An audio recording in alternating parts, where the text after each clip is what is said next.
Attention. Welcome to the Different Spectrums podcast. We dive into the wild world of mental health discussions. Get ready for profound talks, a sprinkle of humor and sarcasm, and a touch of colorful language. Just a quick heads up, our show reflects our individual opinions, which may not align with the standpoint of the podcast, our featured guests, or any related corporate entities. Our mission? To illuminate through laughter and satire because everyone needs a good chuckle. Chill out and don't stress over the small stuff. Legal troubles? No, thank you. Cancel culture? Please spare us. We'd rather keep this space lawsuit free. So buckle up, have a good time, and join us as we navigate the vibrant realm of mental health on the Different Spectrums podcast.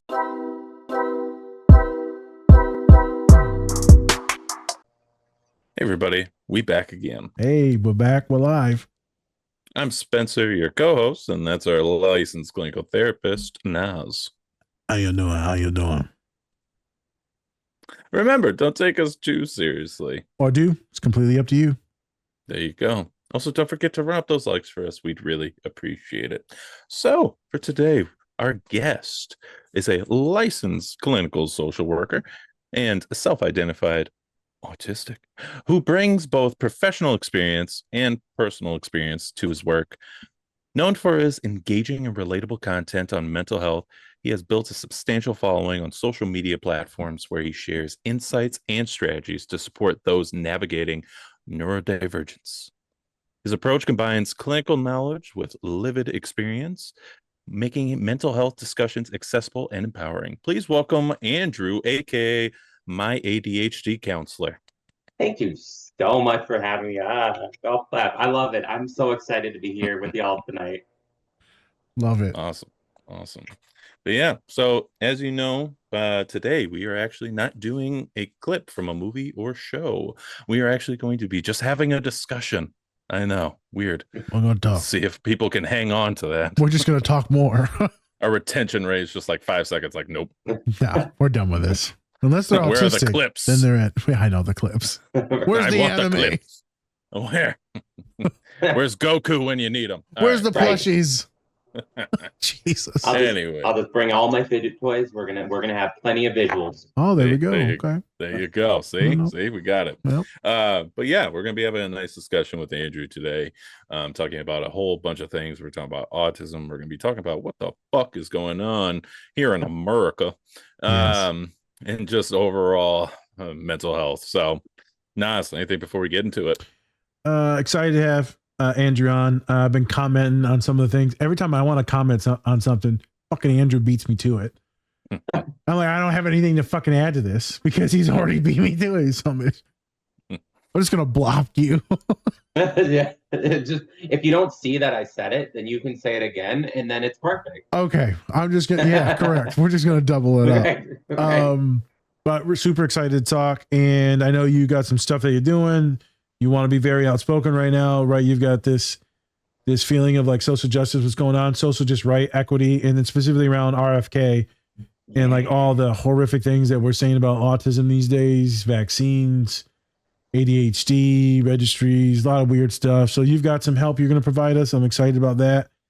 And again, just appreciate you, brother. Glad you're here. Yeah, I mean, it's kind of about time that we get to stand up, right? Like, especially as a social worker, this is what you train for. This is what you never expect to have to use in this capacity. But my God, when it comes up, it is hit the ground running, do what you can, and figure it out as you go. And that's what I'm trying to do, and I can't wait to talk about it. Facts.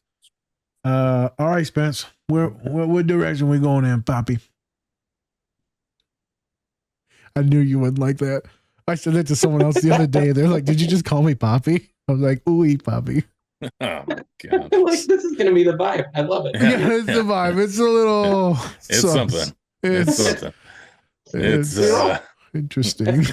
Yeah.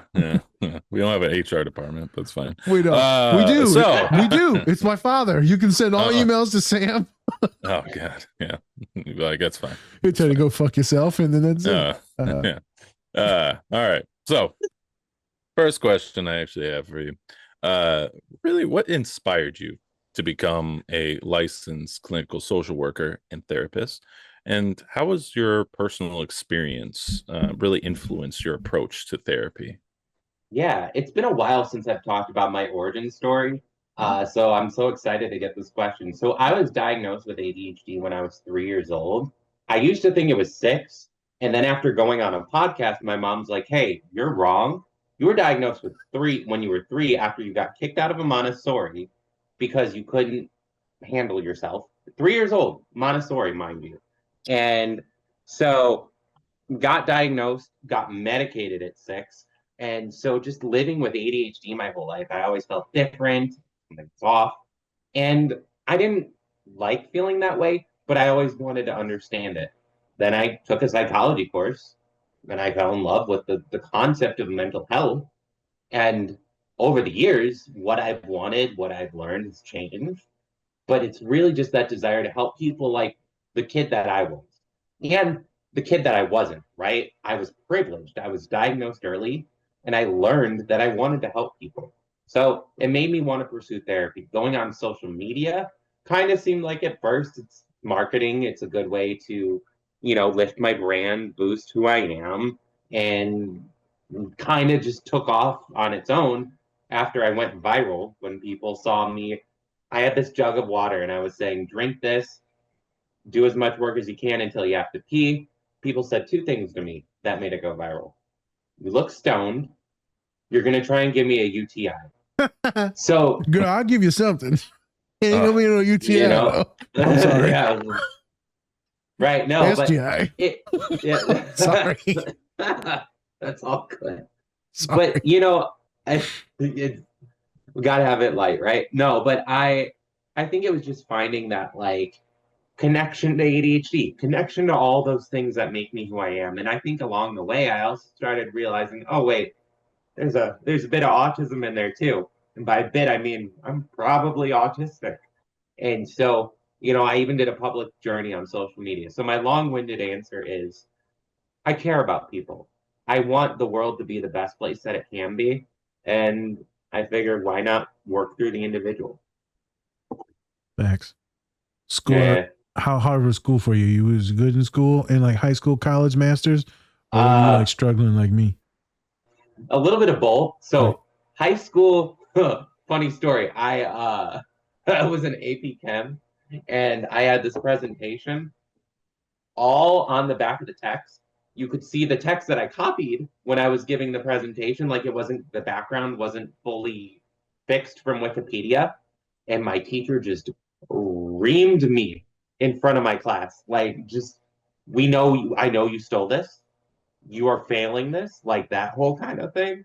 Got caught cheating on a Spanish test. I wasn't a bad student. I just couldn't do the work.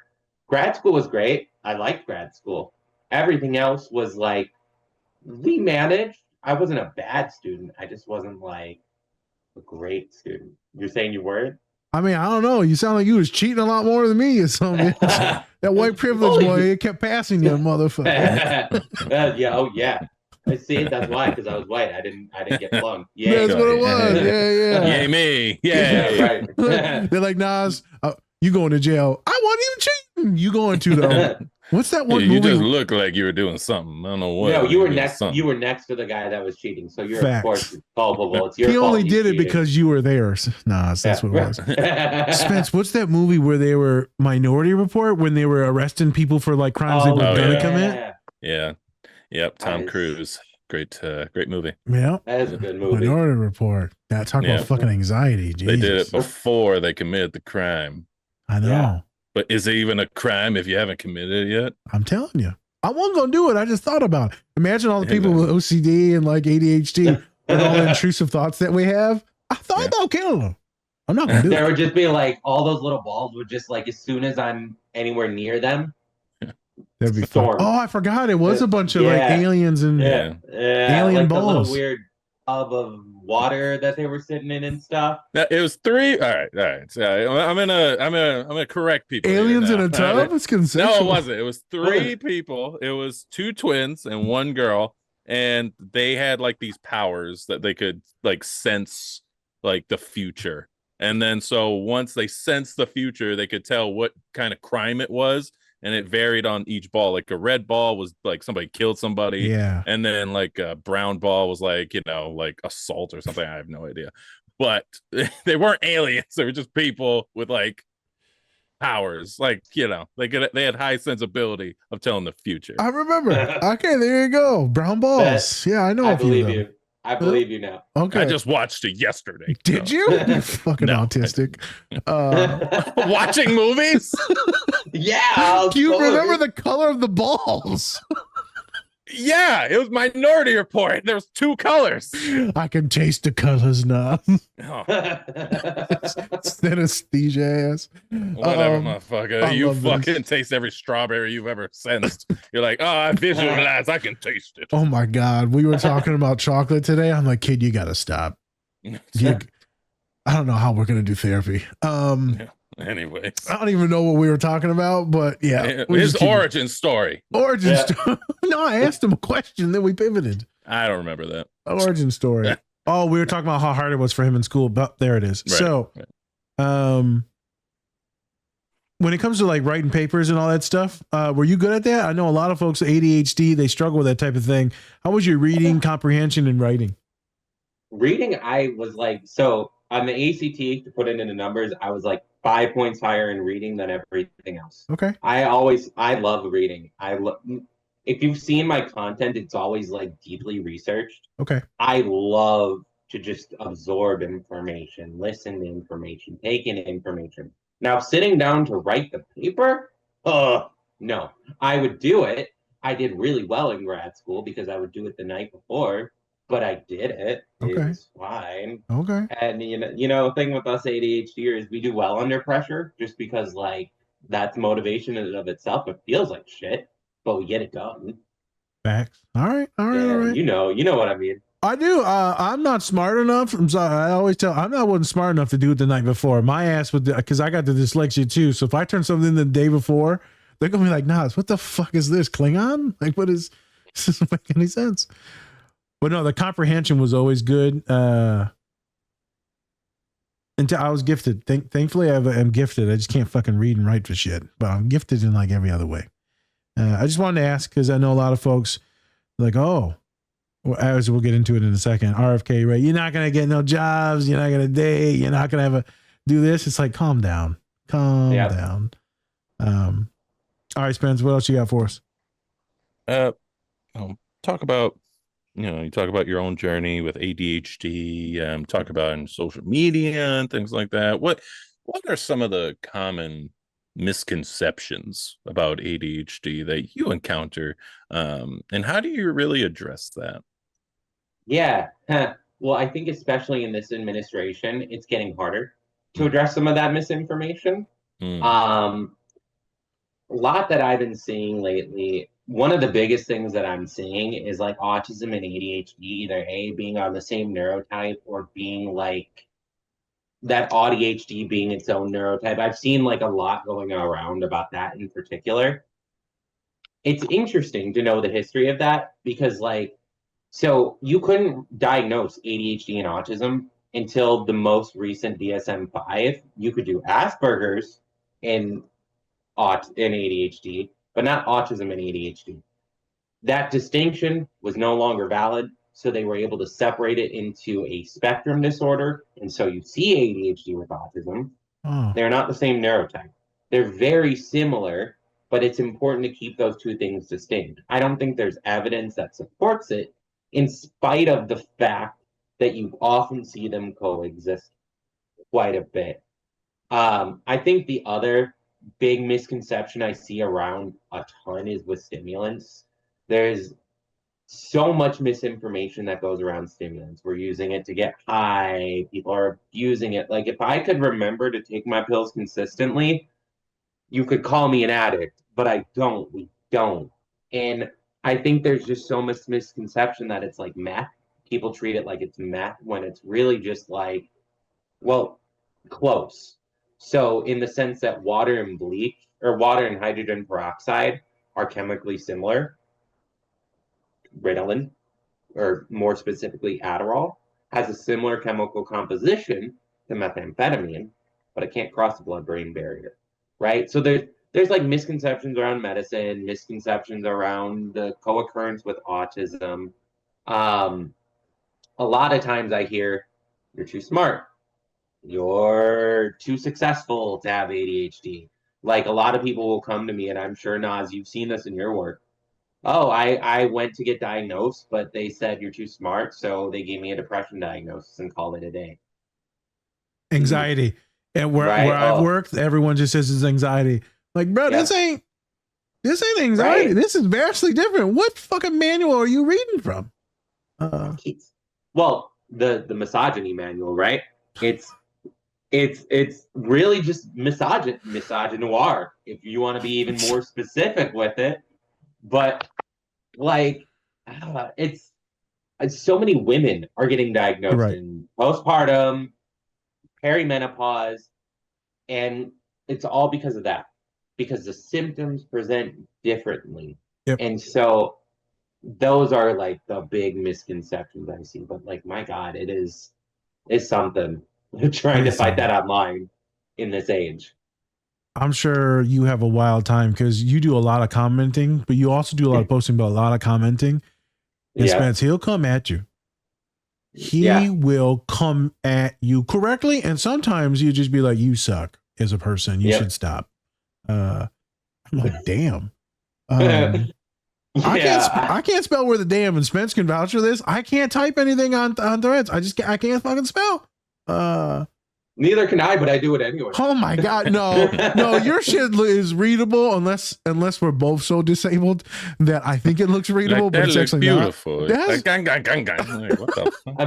I make so many typos. Like I feel like I have my own little like I take shots at myself over all the ring light.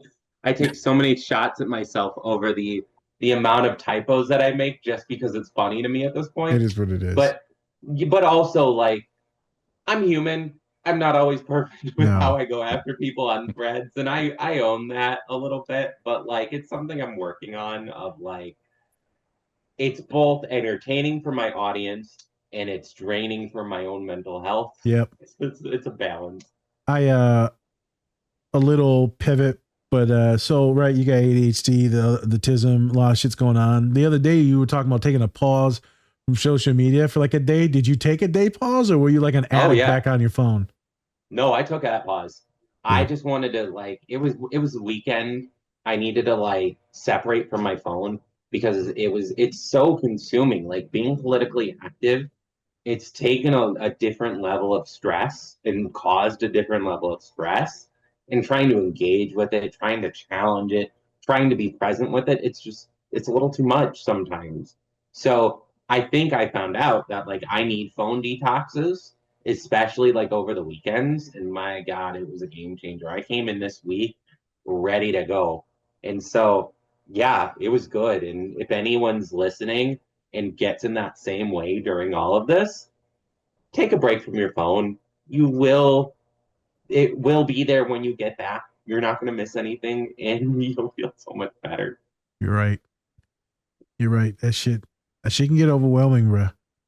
You gotta take breaks, especially if you're doing what you're doing and you're soldiering through a lot of stuff. You gotta take breaks. If you're just looking at cat memes, you'll be all right. Meme all day, like have fun. Yeah, facts. Spreads back to you. Yeah. So, do you have any strategies or tools for people that are just trying to manage ADHD symptoms or even autism for that matter? Do you have anything to kind of help people kind of get through maybe like those tough times that you may have had during your time at like school and stuff like that? I love this one. I'm going to go over more specific things, but there's so much you could ask. I really like this workbook. I'm not sponsored, not promoted. The Neurodivergent Friendly Workbook of BBT Skills. I have it here because this is also where I do my virtual sessions, and I reference it so much in session. It's written by Sunny Jane Weiss. I think she's on social media as at Lived Experience Educator. You know her? Yeah, we've had her on. Oh, you did? Yeah, we had them on. Yeah, they're awesome. Sorry. Awesome. Yeah, they're magnificent. And it wasn't so much as like a big mental health autism talk. We just talked about Jurassic Park. Yeah. I love it. Fucking They hilarious. love Yeah. dinosaurs. They love Jurassic Park. Oh, And it's I fucking love intense. they had a great book too. Like Yeah. they're it really kind of like, wow, this messed with my head in a good way. But like, so that workbook for sure. I think it's no, like I usually say evaluate your executive function skills. So this is things like planning and prioritizing, task management, time awareness, like time, your sense of time, emotional regulation. So I usually say evaluate what is your biggest struggle. Like right now, we're all probably struggling with a lot of self-regulation difficulties. And we know people with ADHD, 70% of them have some difficulty regulating emotions. And so for us, it's important to know what our deficit is. Depends on the day, depends on the time. Like I'm going to throw Yeah. out a few common ones. Chunking is a big one. So it's also called the Pomodoro method. You do something for 15 to 30 minutes of work, focused work, then you take a break. Do something that's meaningful and productive, but it's for like 5 to 10 minutes. Then you go back. Some people will do well with this. Some people need to stay in the momentum. So it's not a universal tip. Dopamine menus. So it breaks down what things are going to motivate you because people with ADHD don't get intrinsic motivation just from like doing the thing. So this could be you list things that are starters, things that don't take too much time and don't suck you in. So Yep. like think 10-minute tasks. These are mains. These are like things that you enjoy, special interests, things that are like a good reward for yourself. Sides, things you do on the background. So music, candles, fidget dance, something that makes the task more enjoyable. Desserts, it's great. Don't do it for a while, but it's like don't overdo it. So think like maybe this is doom scrolling. If you overdo it, you're gonna get sick because even with a good dessert, if you overdo it, you're gonna puke. And then specials are gonna be things that like If maybe you do it every once in a while. Spence, he's fucking me up right now with the food, dude. The hyperphantasia. I'm just eating all Ow. types of shit right now. This is fucking fantastic. Keep going. What's the Yeah. It's a special? buffet. It's just like in Yeah. Hook, where it's Oh all my God. imaginable foods. It's the rainbow. It's a rainbow of dopamine. I just want you to visualize a full buffet, but instead of food, it's little pellets of dopamine, and you're just gonna Pac-Man your way through it. At first, all I could see is like drugs, but now it's Pac-Man. Now it's like little salt palette tabs. Yeah. Okay. That's even better. I Oh love my it. God, my mouth's watering. Continue. What was dessert? No, what was the specials? Yeah, specials like something that you might have to go out of your way to do. So finish a big task. This is like go out to dinner, go see a movie. You don't do it all the time, but it's a big reward, right? So dopamine menus, I chunking. like that. It really just depends on you though. Like Yeah. there's so many different strategies. I feel like if you gave me a specific deficit or struggle area, Easier to I could navigate. probably come yeah. I might have a few more examples. Yep. These days, right? These days with all the stuff coming out with RFK, autism, all the wildness. Was it? And maybe Spencer's going to probably actually get to this. So I'm sorry if I'm stealing your thunder. Anything small, subtle things that you suggest that people do? Is it that they get off the cell phone a little bit? Is it they advocate if they got time? Is it to connect more with their community? Is it to reach out to the senators, the lawmaker? Is it to reach out to the therapist, make sure the therapist isn't fucking them over accidentally? Like, what do you advise for people to take care of themselves that are autistic or just neurodiverse? Yeah, this is a tricky time. I mean, I think even for therapists everywhere, we're really kind of making this up as we go because we're seeing a lot of shit right now, and we just don't know what we're doing. Facts. So, I mean, I give my clients a lot of very general advice around this, which is like number one, limit your time on social media and specifically limit your time in the comment threads. We can get so absorbed in going back and forth with someone on social media or Yes. just reading a nasty comment thread and feeling like this is everyone because of our all or nothing thinking. We're going to say, oh my God, everyone's feeling it. So limit what you do on social media. Find it might be more helpful to find content creators like Under the Desk News or other creators who summarize the news rather than just trying to absorb every little piece of thing on your feed. My other advice then be intentional about what you want to focus on. So I'm very much an ACT therapist, and for anyone listening, acceptance and commitment therapy. Focus on values, connect with your values. Politically, we all have values that are important to us.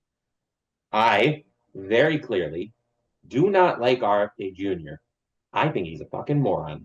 And so that's where my value is focused on. All my energy politically, while I know other things are going on, while I know Trump is a monster, I focus on what I can control. And my knowledge base helps me emphasize RFK Jr. So I say the same thing to everyone else. What are you passionate about? What are the fights that you want to put yourself out there for? How far you go is dependent on, I use the spoons analogy, how many spoons you got.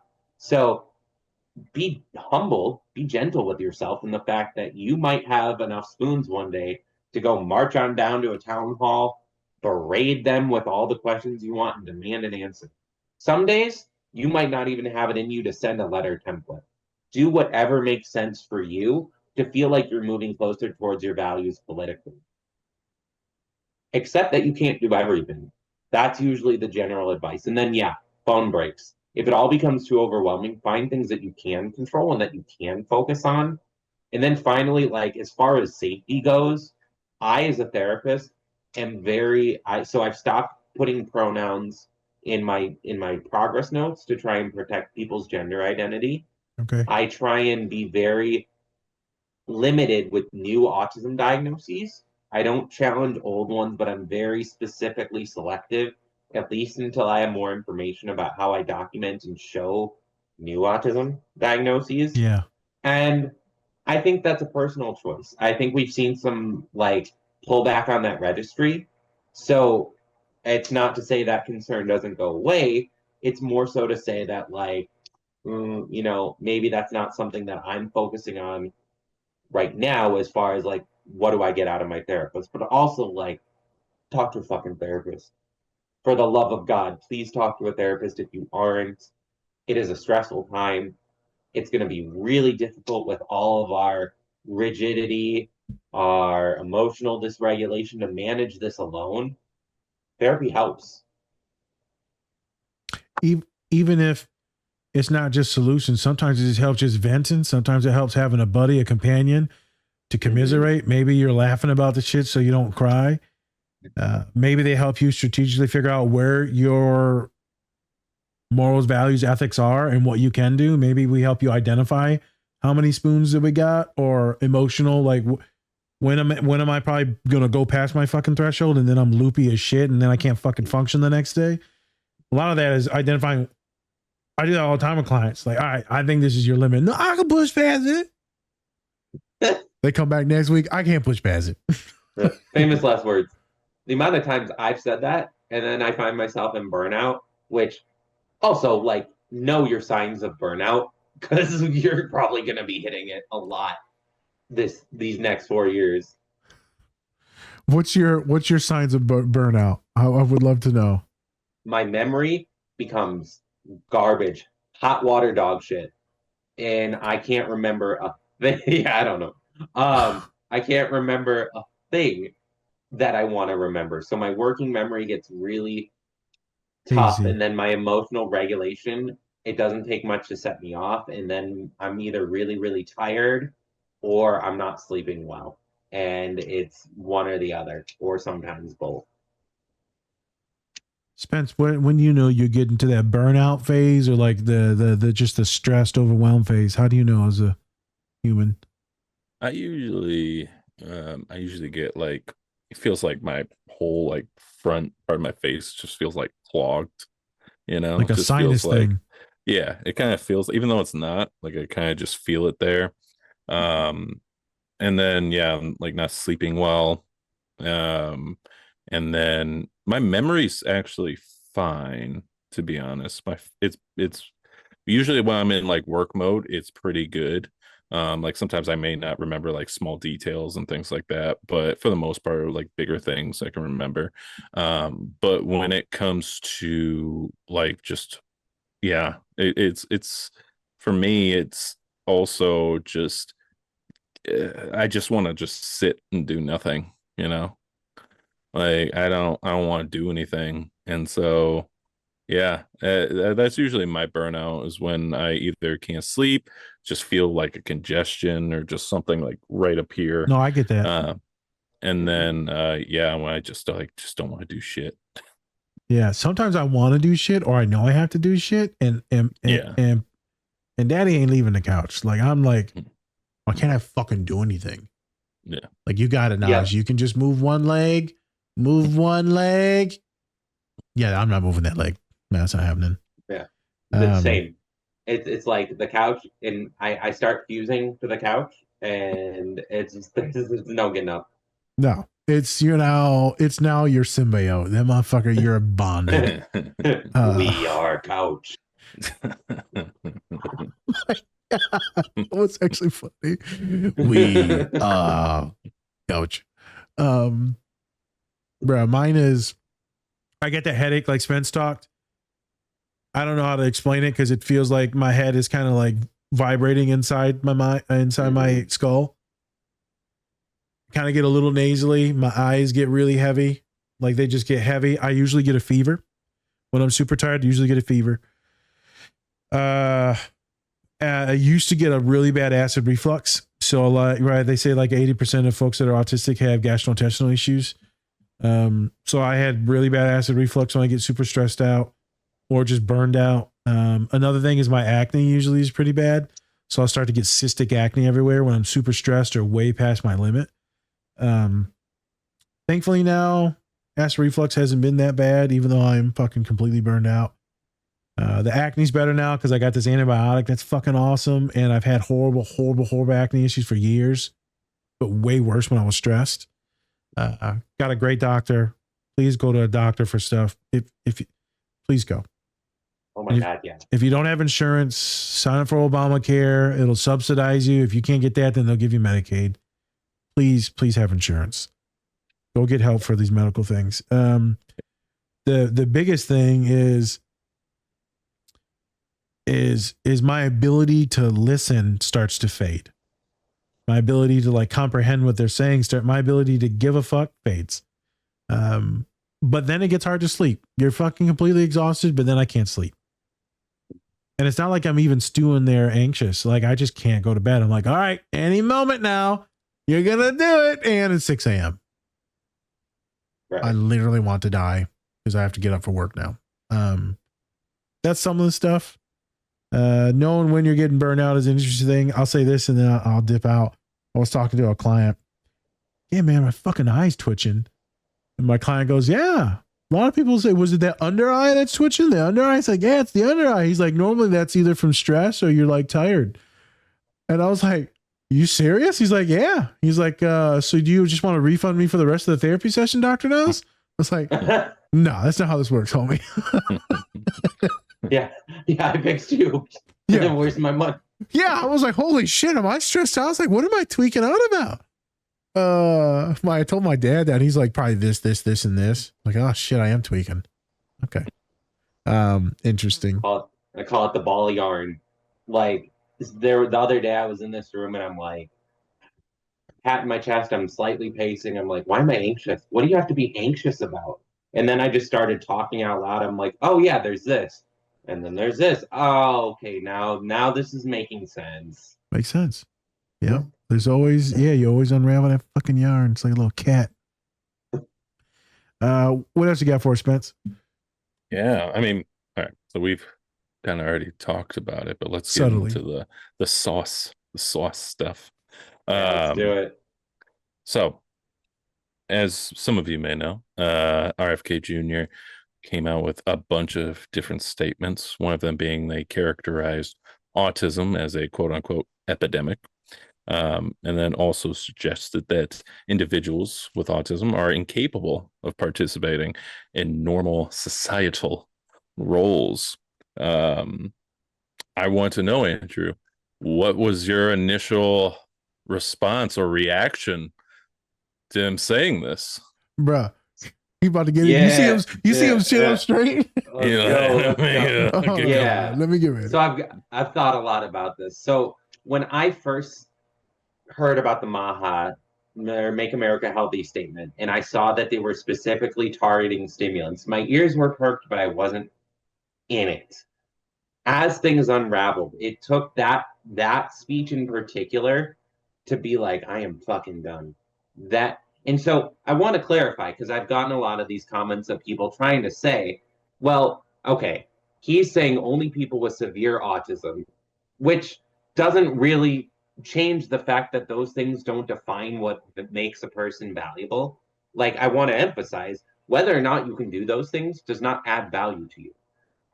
That was but still, that statement kind of made it my breaking point because I'm watching this as both a therapist, a person who's part of this community, and I'm like, this is wrong. And so I don't know. It's the impulsivity piece of it, a little bit of like, you know what, I'm going full throttle. And so I didn't really know what I wanted to do. I just kind of started guessing and checking as I went.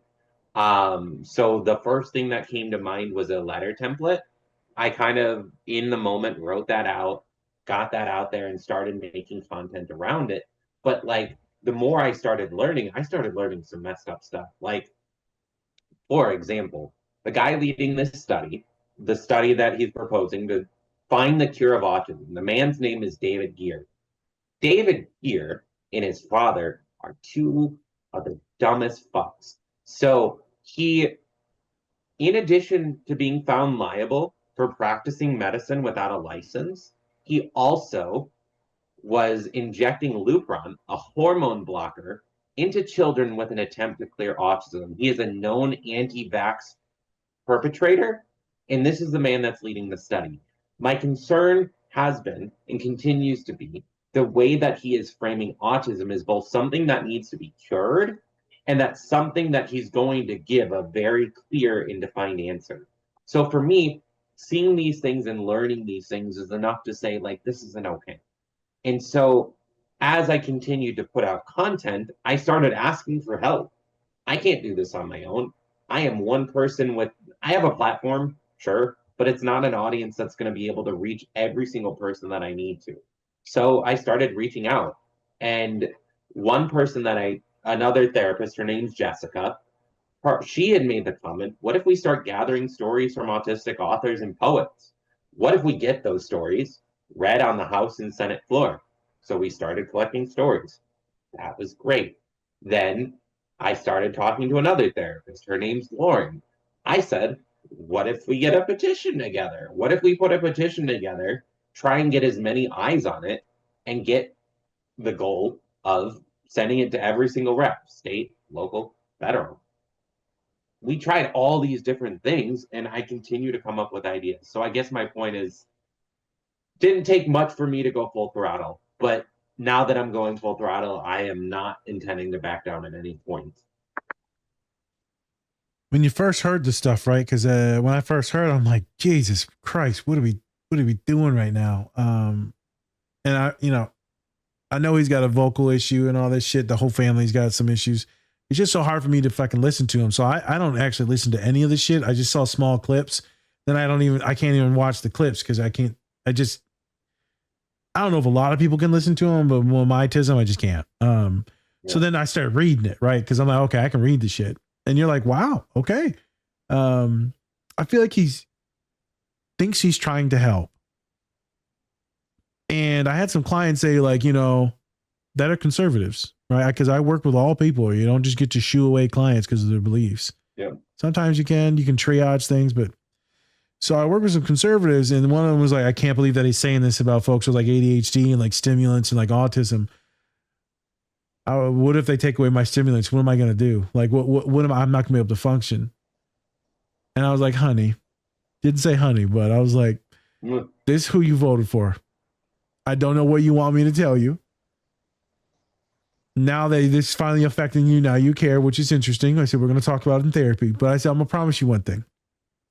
If you think that they're about to take stimulants from all the white people that take it, you got another thing coming because it'll never happen. I don't give a fuck who's running the country. Never going to happen. If it was only blacks and Hispanics and the coloreds and the poor people, maybe. There's too many. And I know other people are like, oh, that's not, no, it's true. When it comes down to money and like the majority base, I don't think there's a way that they'll take away stims. But a lot of the other shit that he was saying, just how derogatory it is, how he's trying to, you're less than. I think at Spence, we just did that podcast with L2. Like, we're the rocket. We're vermin. We are less than. We are something that needs to be cured and fixed. Doesn't matter where you're at on the support needs. You're all disabled. And so a lot of people are talking about this eugenics shit, and I didn't really think it was you. And then I'm like, oh shit, no, this is some eugenics because they trying to cure it or take you out of the population. I'm like, well, you can't take, you know how many millions of people. So to me, it's reading it was unfathomable. It's also impossible. You just can't do it. But you can collect a lot of user data. And so L2 was talking about some other maniacal shit that they got going on and what he's trying to do. I'm just like, who wins in this? Like, what are we actually doing? Are you protecting kids?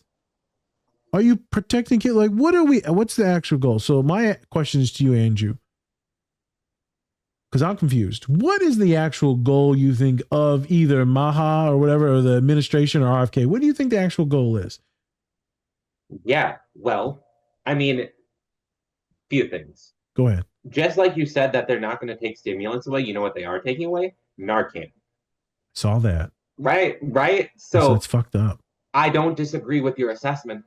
There is a whole racial component. We saw in September of 2024, the 12 months prior, a 24% drop in all opioid-related overdoses. And he wants to end that. It's fucked up. This is a way to both trim the population, and he wants to scare people in theories, right? My theory is he wants to scare people away from seeking the appropriate treatment, because then, oh, look, the numbers are down. We don't have as many reported cases of autism. It's that. I think he wants to push the anti-vax rhetoric, which, I mean, he just made a statement saying that the measles vaccine contains aborted fetuses. Like, what the fuck are we even doing anymore? And so it's to push anti-vax rhetoric and to also push this, like, the influencer, the wholeness, the wellness influencer. Yeah. There's money there. Correct. There's more money in that than there is in mental health, and it's much more unregulated, so it can really go off in its own world without any oversight. This man, I'm still listening to this podcast called Behind the Bastards about his origin story. When he was 6 years old, this man chased a bunch of snakes on a plane. Like, truly snakes on a plane. This man is unwell. He is been dismissed by his family. I don't know what his goals are, but I know that it doesn't align with what's actually occurring in the community, and it's wasting taxpayer dollars hiring David here to lead this study and to promise a cure by September. There isn't. Can you imagine a cure by September? The fuck out of here. It'd be crazy, right? We've been searching for answers for decades, and I get it, and I want to empathize. I know parents who are desperately wanting what's best for their child are seeking and hearing this and are being swept up by it because it sounds like an answer. It sounds like that answer that no one's been giving them. It's that voice that they've never had for themselves. So you have this group of autism parents who are doing everything to support the Maha movement. I think he's capitalizing on that. It's causing division within our own community. And so it's that desperation for an answer that is, I will do whatever this answer is. And that's what worries me, is he's creating distrust in vaccines, in our food, in our fluoride. And that's what really scares me, is we are losing the ability to trust science. And you know who else did that? Nazis. We know how that went. Propaganda. So you bring up, you just said a second ago, it wasn't a vaccine thing. Oh no, it was the vaccine thing. So, right. Me and Spence always joke about it. Right. And that's been disproven for so long. And so now you're getting people sick again. And you know who's going to end up getting sick again is a lot of poor folk. A lot of poor folk going to end up not getting these vaccines. They're going to get really sick. They're going to end up dying. Which is like really sad. And this is what I wanted to pivot to. I work with a lot of folks that are autistic, right? My whole nonprofit, this whole fucking podcast is in Spencer. All we're doing is trying to help people out and then have some fun and laugh. And my heart does go out to a lot of folks, parents that have children that are very high needs. It is tough. 100%. I'll never be able to fully feel that because I don't have those children, right? But I know it's tough. And I work with those parents all the time. The kids are in and out of inpatient, this and that, right? Always will. I know it's tough. And like I said, I could see where they would be like, holy shit, I'm gonna fix my kid. My kid will be able to function. Bro, they're not God. They're not going to be able to fix something like this. And it's not like everyone talks about it. Even my father brought it up, and then I'm going to kick it back to Spencer. We know it has gone up really high, right? And so what's going on? And so we talk about why the autism rates are going higher. And right, what's actually going on? Who's getting diagnosed? Why they're getting diagnosed? The medication, how it's in the gene pool now because we actually survive and live. And so my thing is you're not going to be able to self-select, which L2 said, people out of this. It's not going to be able to happen. You can't promise people like a God-like thing.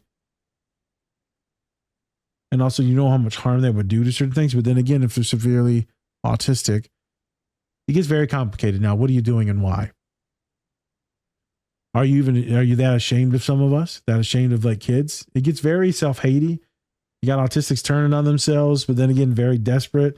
It's a weird time. My heart goes out to like everyone because everyone just wants to have a better life. In actuality, take politics out. People just want better for themselves. You got this fucking cult leader. Trust me, I got you. You know, I try. Just come on over. Give me all your shit. Give me all your shit. You know, drink the Kool-Aid. It's a good Kool-Aid now too, motherfucker. I guess I'm just saying my heart goes out to like everyone. But then also some of the people that voted for this. You're scared now? You're scared now. This is the shit you voted for. Okay. But when they come to take your kids and shit, okay. Yep. Don't come crying to me as a therapist. I'm not gonna hear it. I already did it with one client. I'm not gonna hear this, honey. This ain't nope. Spence, I'm gonna go ahead and kick it to you, brother. Yeah. So kind of talked about, right? We even talked about with L2 just how we need to advocate and educate during a time where, you know, education is not a high priority for some people. What steps can mental health professionals take to really educate the public, counteract any harmful stereotypes really perpetrated by all these different individuals? Yeah. I mean, find where your voice fits, right? Like if you're on social media, don't be afraid to use it. Like my approach isn't always the nicest, but I will get into it with people on threads. There's a reason. I want to highlight the ridiculousness of the other side of this. There is a lot of logical fallacies, a lot of that's how I choose to use my voice. This could be as simple as maybe you have a local group. Maybe you do an in-service. Maybe you go to different communities and do in-services there. Maybe you take a training in the area that you might not know enough of. Maybe you talk to your clients about it, ask their lived experience. It really depends how involved you want to get and how much of a passion it is for you. I would imagine if you're listening to this episode, this isn't something that you're casually concerned about, and you do care enough about this. So, like, I would even go as far as to say, reach out to me. I am always open to talk to people about how you want to get involved. There's also different organizations, like in autism, that are taking action. Go to your town halls, go to your local representatives, write letters, sign my petition, do whatever it is that's going to help you spread awareness. I think as far as educating your clients, that's also a place to start. Have these conversations and sessions. Obviously, don't just bring it up out of nowhere. Don't just hit your client with a, hey, you want to hear about RFK? But it, like, if you're a therapist, it's coming up. Yeah. And like, especially for me as publicly open and how I get referrals from social media, it's inevitable that it's a conversation for me. So be prepared to talk about it. You have a right, like especially if you're a social worker, our code of ethics dictates to stand up to social injustice. We are ethically obligated Yep. to take political action. Now, you define that however you want. But I think at the end of the day, it's finding the areas where you're comfortable advocating. And that really depends on you. Facts. I Yeah. hopefully we can grab that as a clip, Spence. That was a good one right there. I think I hope. you said something that was good, dude. You said something on Threads like today. I don't know when you said it because your shit pops up all the time. Well, you're like, please engage with this. That way, if you're not passionate about this, it'll get to other like passionate people. You said something of the sort, and I was like, I like this. Yes. It sounds like engagement bait, but it's really not, because in that instance, so I have a project that I'm doing with her name's Jessica. She's Jessica Lay. But Yeah. she and I are doing this project. We're collecting poems to get read on the Senate and House floor, but in order to do that, we need a senator and a House representative. So I made a post and I said, just get this message out there. So eventually I find the right person. And that for me is enough, right? If you see a petition, if you see a cause, share it. Share it. Like It's it. not, yeah, because that's how the algorithm works. If you engage with content, because I was getting into I'm such an asshole. I was getting into it with this like Republican account who just tried to insult me on this representative's page that I was trying to get her attention. And he's like, "Oh, you look like such a little gay," something stupid. And I said, "You know what? Thanks for your engagement. The algorithm is so grateful." And he kept going. So I kept saying, "Thank you so much." I didn't acknowledge him. But like, that's the thing. Even if you're hating on someone's content, it is still engaging with the algorithm. So engage with content that you might not have the space to make yourself. That helps too. They'd be surprised, man. So this is a shout out to everyone here. Please, please, please, please, please. If you see any content that you think should be posted, or you think that like, oh man, this is really awesome what Andrew's doing, this is really awesome that she's doing or they're doing, like, repost. You can requote it very quickly. Some little hearts, right? Little hand gesture pointing down to it. Please sign this. I mean, I remember before, man, I never thought I was going to end up working with a lot of LGBTQ folks, right? That wasn't my passion. My passion was black or brown, poor people. Next thing you know, like a good percentage of my clientele is queer. Because you work with autistic folks, it is what it is. Yeah.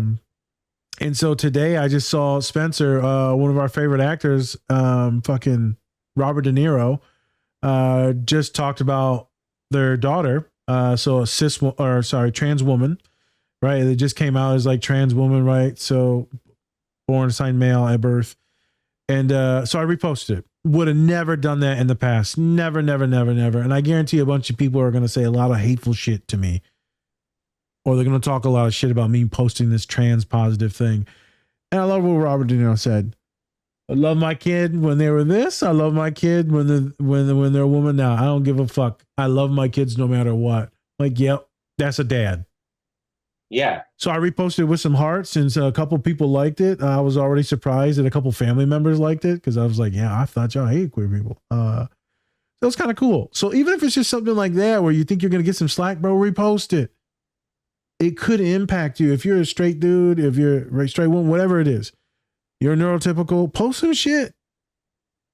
Like, it might actually get more into your feed that could be more conservative or whatever it is than maybe what mine is, because mine's probably going to be a little bit more liberal, a lot of social workers, counselors. So it's just like a little echo chamber. Bro, if you posted though, someone that's outside of that, greatly help. So what I'm saying is please share content.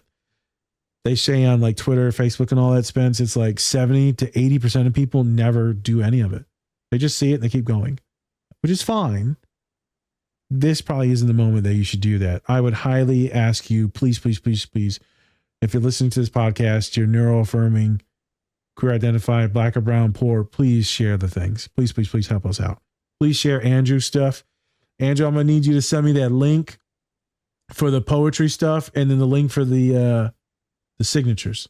Yeah, I'll actually send you my link tree because I put everything at normally it was just like all my other contact stuff, but now I have everything at the top of my link tree. There we go. All of my political action. I even have a call to action against the stimulant shortage that I left up there because But I mean, I think my most recent update, I reached out to Attitude Magazine, Yeah, and I think they might share the petition on their most recent post that's about RFK huge. Jr. Yeah, so like my thing is, but it's because I get other people to share my content. The bigger my message gets, the more people will have to put ears on it. My goal is big. I am I have Love the it. audacity of a straight white guy to think that I can do whatever the fuck I want. Like in this context, I'm trying to use it for some good, right? Like I Facts. think, I think I can make a difference. And I think that's what we all have to remind ourselves. Our voices, the more we unite them, the more powerful they are. And I don't want to lose that, especially right now. Like, I don't talk about my Judaism barely at all because I'm afraid of anti Semitism and I'm afraid of what it might impact, especially in the political climate we're in. But like, I can't not ignore what I know about the Holocaust. I can't not ignore the parallels in history that we're seeing. I have fucking pattern recognition. I can see things happening. And I know people in this community and in your audience are seeing it too. Mhm. You don't want to feel helpless right now. That is the hardest thing that I hear. It comes up time and time again in my sessions. I feel so helpless. Yep. People are afraid for their businesses, afraid for their jobs. Do not stop fighting. The minute we stop fighting is the minute we are inundated and the minute that we lose. And if you don't have the spoons to fight, like, share, and repost. That's it. Please. Please, please, please, please, please, please, please, please, please. What else? A couple more things before we get out of here, Spence. What else you got? So I guess what what would you say, just in the light of just all these different statements, how do you really support your clients who may feel invalidated or marginalized by all this stuff that's going on? Yeah, well, good question. I actually had something interesting come up. I'll try and be as vague as possible because I Yeah. don't want to divulge anything. I had a client who came to me asking about a possible autism diagnosis and like really weighing it out, right? There's a chance that they have it, and I think that it could be worth pursuing. But I think the way that we navigate this, right? Who are you? What are your values? Does someone with a partially eaten brain change those values? No. He does not identify with this community, nor does he understand what this community is. Like, know his history, right? This man that's calling people addicts was doing heroin. This man that is stigmatizing mental health had a member of his family lobotomized. He does not speak for your lived experience, and that's what I try and tell people. How you navigate your lived experience right now is a very separate conversation. And I say that in the sense that most of the people I work with, like you, Naz, I get a lot of queer people. I get a lot of people from diverse backgrounds. That's just the overlap in this community. And I think what I say is you've had to navigate this a lot more than someone like me has had to. You have a lot more experience in navigating things like this than I probably do. Lean into that experience. This isn't new in the sense that we have always had someone who is trying to oppress our people. And so it's that same idea of how do you navigate being oppressed or being diverse in a very oppressive environment? There isn't a right answer. There's a degree of masking that might come up. There's a Yep. degree of camouflaging or code switching. You do what you need to survive.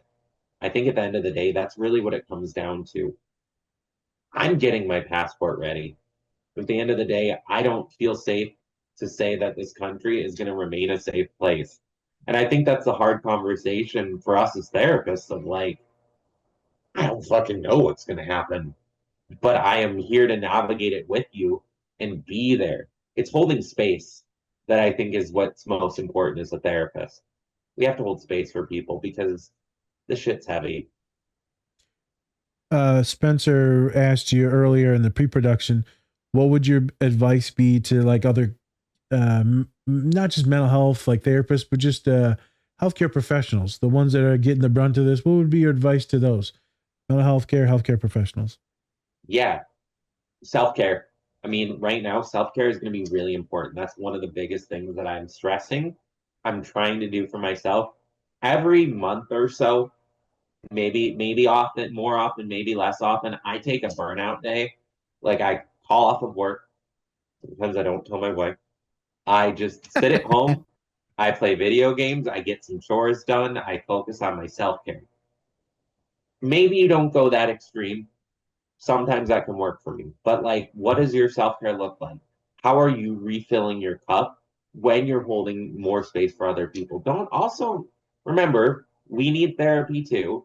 It's good to have someone to talk to and set boundaries for yourself. Yes. We are doing a lot of fighting right now. My God, it is hard to fight. But like, I recently made a thread where I said, "Hey, I'm taking a phone detox day." And you asked me in the pre production if I actually did it, and I did. Because it's hard, right? Good. To unplug, it's hard because you don't want to miss what's going on right now. It's okay to take breaks. Focus on what's a priority for you. What are your values? I focused on being present with my family. That was the most important thing for me that day, and it helped.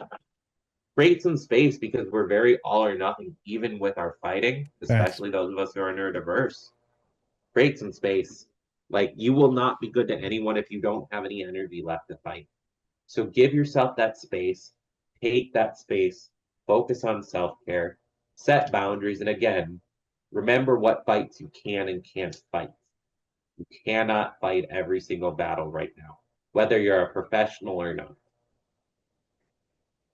I got you, man. A lot of my clients feel really guilty all the time because they want to do more, but they can't. And Yeah. even if it's just avoiding, shopping at Target or this or that, but then Target's the only closest place to campus. And my students are like, fuck. I'm like, dude, just get the shit that you got to get, kid. You got to be able Yeah. to function. Like, I get it. And so a lot of us are really guilty because, it's that all or nothing stuff. Do your best, folks. Grant yourself some grace. Shut it down when you need to. Even I have a ton of guilt because, like, there's certain things that I can't post and I'm trying to post, but I'm tired. And Spence wanted me to post a couple things and I wanted to, and I just couldn't fucking get to it. Yep. A player at LSU killed himself. I know one of the coaches. And so I'm trying to have him come on. There's the whole autism thing with RFK, and I want to repost things. And I just don't have, I don't. But starting next week, I should. So do your best, folks. Don't let the shame make you even more depressed. Please continue to engage. Before we get out of here, I want on a happy note, man. What's your favorite movie or show? You got a favorite movie or show, brother? Yeah, I'm so glad you asked this. So my favorite movie is A Beautiful Mind. If you don't know, it is about a man who you slowly see, he has schizophrenia, but you don't know that in the beginning. It's like I watched it my junior year in high school when I was first introduced to psychology, and I'm like, oh, this is interesting. And now that I've worked with schizophrenia, it kind of tracks. It's a really good film, and like, my God, I love Ron Howard. That was such a good movie. I didn't. Side note, there's this show called The Studio, um, and so on the show they talk about this movie, and Seth Rogen's character is like, "Yeah, I was at the early reading for that, and I said in the beginning, you should know that he's not real. You should know right away." So yeah, a show that I also like is The Studio on Apple. It's about, yeah, it's a good show too. So Beautiful Mind, which I'll probably have to come back to talk to you about sometime, and The Studio was great. All right. There we go. There you go. There we go. All right. All right. There we go. All right. There Well, we go. We're just echolalian right now. Yep. There we go. There we Yep. That'll do.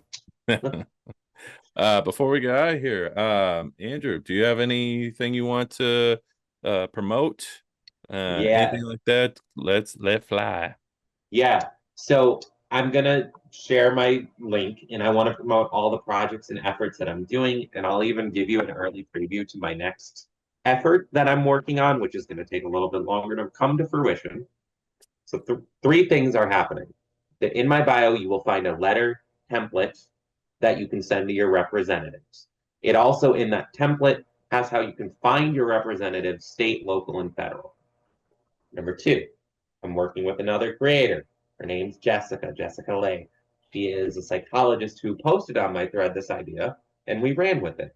This idea is collecting stories from autistic authors and poets, de-identified to protect people's identity, and the goal is to have them read in a book on either the Senate or the House floor, or ideally both.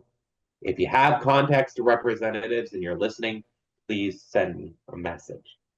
Third and final project that is going on is a petition that I started with a creator named Coping with Chaos. Yeah. Her name's Laura. Yeah, she's going to come on the hilarious. pod. Oh, I love her. Yeah, she has been very amazing to work with. She is a great creator. If you're not following her, please do. Same goes for Jessica. She had a podcast. She has her own podcast called Psych Talks, and she also did the Welcome to Group Therapy podcast. She's great. But anyway, we have a petition where we just passed 700 signatures on it with a call to remove RFK Jr. from office. The goal is to send that to all of those state, local, and federal reps. The last project I'm working on with a creator called ADHD Druids. So our goal is he's coming on too. No, it's our boy, man. Already been on. Yeah, it's our guy. No, yeah. Of course. Why not? So he and I are working to try and reach out to smaller autism groups. We're trying to organize a movement to get people to show up to town halls with a predetermined set of questions to really press people on RFK Jr. I am still trying to get organizations behind that. That project is so new, it's infantile. I don't know what's going to happen with that project. My thing is always stay tuned to me. Make sure you're following me, because my thing is I am not going to relent until that man is out of office and then Donald Trump is next. I am not giving up my fight. I want you to know that no matter how few spoons I have, I don't care what it takes. I will get this man out of office. And that is my self-promotion. And that is going to be my focus. I'll still keep talking about ADHD. I'll still post about hormones and stuff. But my main focus now is let's get Brainworm Boy out of office. I fucking love it. Spence, definitely chop all those up and let them go. When we invite you as a collaborator on these, that way it goes on yours and ours. We're gonna do our best to post it everywhere, LinkedIn, YouTube, all the shit. Again, just much appreciation for coming on and the shit that you're doing. When some of us are running out of gas, like me, I appreciate you. Much love and respect. Yeah, I appreciate it. And yeah, I appreciate you for doing this too. I really appreciate this opportunity to get up here and say my piece. Awesome. All right. Awesome. So with that, I'm Spencer. That's Nas, Different Spectrum Podcast. All right, everyone. As always, much love. And remember, take care of yourselves. Or don't. It's completely up to you. Peace.